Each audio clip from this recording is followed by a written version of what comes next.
Okay, picture this. It's, I don't know, 2 in the morning.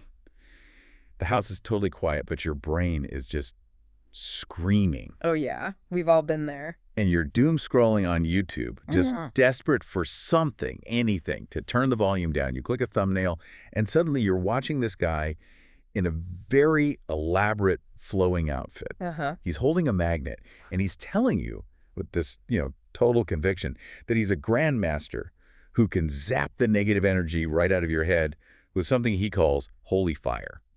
And the most confusing part of that whole experience is that despite the magnets and the outfit, you actually start to feel a little bit better. You do. It's the modern condition, isn't it? We're all looking for that quick fix, that immediate sense of peace in a world that feels completely chaotic. Exactly. You feel better in the moment, but then, you wake up the next morning, the sun's up, and you think, wait a second, did that guy really say he uses magnets instead of going to a doctor for a dislocated shoulder? And it's a bit of a jarring realization. It is. So today, we're going on a bit of a journey. We're going to navigate this concept we're calling the Citadel of the mind. I love that image, the Citadel. Right. It's this idea that your mind is a fortress. You've got your outer walls, you've got guest rooms, and you have the main control center. And the real question is, who do you let in? Who gets to put the furniture in your brain? Yes.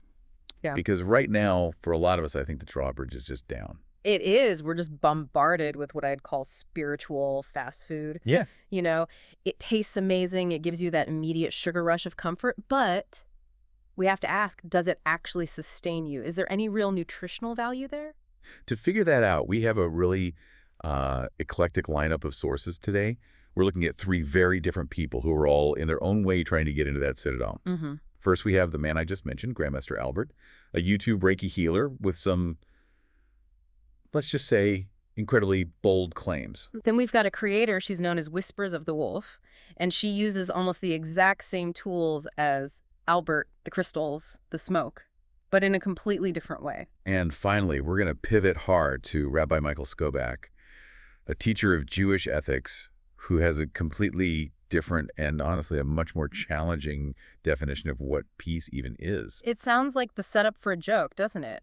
A Reiki grandmaster, an ASMR artist, and a rabbi walk into a deep dive. It really does. But the contrast is so instructive. It's really about the difference between, I think, magic and wisdom.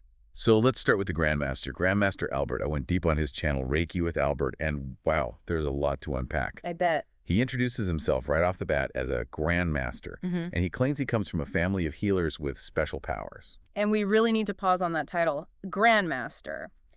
In chess or martial arts, that title implies decades of, rigorous, peer-reviewed struggle.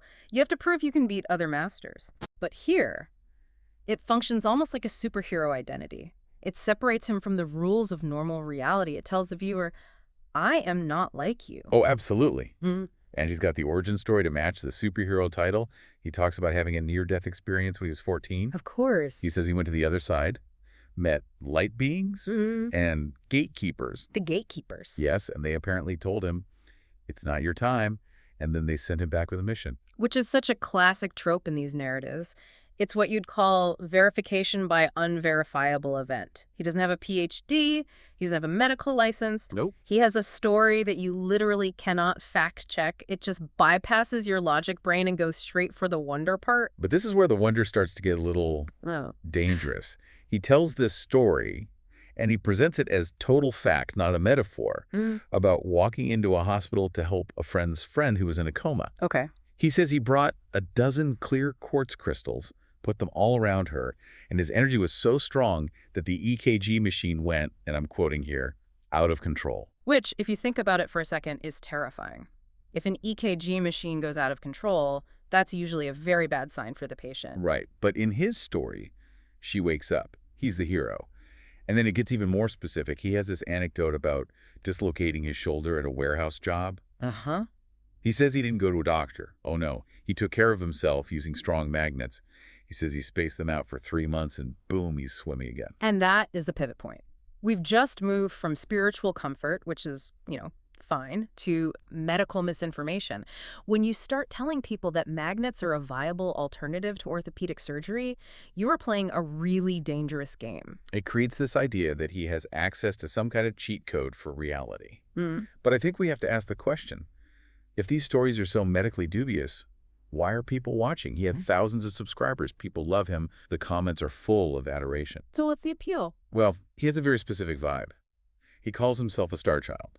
He claims that children, elderly people, and animals, he specifically mentions Piggy the cow. Piggy the cow. Piggy the cow. They all naturally respect him because they can see who he is inside.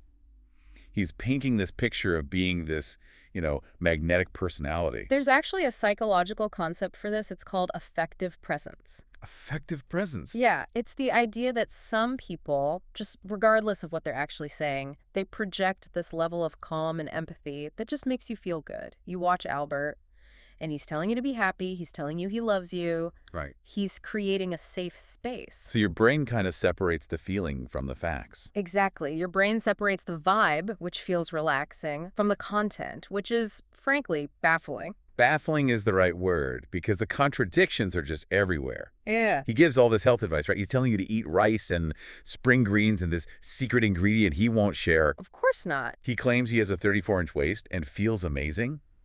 But when you look at him, or source material points out, there's a little bit of a disconnect between the visual reality and the health claims. It's cognitive dissonance. But for his followers, and maybe for him too, it doesn't matter, the persona of the healer just overrides the physical reality. They're not looking for facts. They're looking for permission to feel better. And we can't ignore the commercial part of it. This is what really stood out to me. He'll be in the middle of a healing session, channeling holy fire, and then suddenly it's, make sure to hit that super thanks button. Or buy a hoodie, or here's my Amazon wish list. Yeah, it just breaks the fourth wall, doesn't it? It's spiritual commercialism. Totally. He literally admits in one video that he bought a new outfit specifically to make the viewer believe in Reiki. It's like he's admitting it's a costume. Wow. He has all these props, Himalayan salt nuggets, lucky bamboo, and my personal favorite, a talisman with 3,000-year-old temple soil from Israel. It's all signaling. He's surrounding himself with the aesthetic of power to, I think, compensate for the lack of any actual authority. But let's go back to that Citadel of the mind. If you invite this guy in, if you believe he has the power to pluck negative thoughts out of your head, which is a phrase he uses. Right. You're creating dependency. You're saying, I can't handle my own mind. Exactly. You're saying, I'm broken and only this Grandmaster with his magnets can fix me. You are outsourcing your emotional regulation, and that's dangerous. But the source material does suggest there's a way to watch this stuff safely. You can treat it as absurd entertainment or placebo theater. Precisely. If you view it as a performance, like you're watching a fantasy movie, it's harmless. It's a mental palate cleanser. So the danger is only if you confuse the performance with reality. Exactly. Keep him in the entertainment wing of the Citadel. You're fine. Just don't let him into the control room. Okay, so let's pivot to someone who does the performance part, but completely without the Grandmaster ego. Enter Whispers of the Wolf. This is such a fascinating contrast, because she is using the exact same toolkit as Albert. She has the crystals, she's got ostrich feathers, she's doing smoke cleansing. She's even doing that scooping motion, pretending to scoop negative energy away from the camera. But the framing is just totally different. It is night and day. First and foremost, she starts with a disclaimer. She says explicitly, if you are dealing with burnout, please seek professional medical advice. That is huge right there. She's not saying, I'll fix your coma with a rock. She's saying, I'm here to help you relax, but I am not a doctor. It respects the listener's autonomy, and just notice her language. Albert says, I'm sending you power. She says things like, does this visualization make sense to you? She's checking in. She's checking in. She's positioning herself as a facilitator, not a savior. Our notes call this mental massage. And that's a perfect term. It's ASMR. It's a sensory experience that's designed to downregulate your nervous system. She's not claiming to have access to the upper shamanic world. She's just helping you relax your shoulders a bit. So in the Citadel metaphor, she's a safe guest. She knocks on the door, gives you a nice massage, maybe fluffs the pillows, and then she leaves. She doesn't try to move in and redecorate your entire belief system. Precisely. It's a transaction, but it's an honest one. But now I think we need to look at what happens when we want something more than just a massage. What if we want actual structural repair for the Citadel? Yeah. What if the walls are crumbling? And that brings us to Rabbi Michael Skobak. And this was a total gear shift for me in the research. We go from holy fire and magnets to ancient Jewish ethics. We're moving from what you could call low-resolution spirituality, which is all about vibes and feelings, to high-resolution spirituality, which is about history and law and struggle. And the first thing the rabbi tackles is the very definition of peace. Because I think for Albert and for a lot of us, peace just means I feel good right now. It's the absence of conflict. Right. Flying on a beach. But Rabbi Skobak introduces the Hebrew concept of shalom, and it comes from the root shalom, which means completeness or wholeness. Completeness. So it's not just about feeling chill, it's about integrating everything. Even the bad parts. He talks about how humans are a bundle of contradictions. We have fire and water inside of us. Shalom isn't magic. It's the hard work of balancing those opposing forces. It's not about deleting the negativity. It's about managing it. He also talks about something called arguments for the sake of heaven, which I love. Me too. Albert just wants you to accept his power. The rabbi is like, no, let's argue about it. And that's the Jewish tradition of intellectual humility. Truth isn't downloaded from some spirit guide. It's found in the debate. It's found in the struggle of interpretation. It's communal, not individualistic. Speaking of communal, we have to talk about the cracker story. This is such a good illustration of how to actually practice peace. It's a classic parable. So the story goes, a woman is at an airport. She buys a package of crackers and a book, and she sits down to read. A man sits opposite her. She reaches out, takes a cracker. The man reaches out, takes a cracker from the same box. The audacity. I would be fuming. She is fuming. She's thinking, who is this guy eating my food? But she doesn't want to cause a scene, so they go back and forth eating the whole box. Finally, the man gets up, smiles at her, and leaves. The nerve of him. So she boards the plane, still angry. She opens her purse to get her ticket, and there is her unopened package of crackers. Oh, the shame. The absolute horror. She was eating his crackers the whole time. She created this villain in her mind, ascribed all this malice to him, when in reality he was being incredibly generous. Wow. And the lesson Rabbi Skobak draws from this is, judge the whole person favorably. We're so quick to assume the worst. Real peace, real shalom starts with the rigorous discipline of checking your own assumptions. That is what the notes call firm nutrition. Albert says, I'll pluck the negativity out of you. The rabbi says, no, you have to do the work of judging people favorably. It's harder, but it's real. And then he offers a tool for when conflict actually happens. He calls it the bird tactic.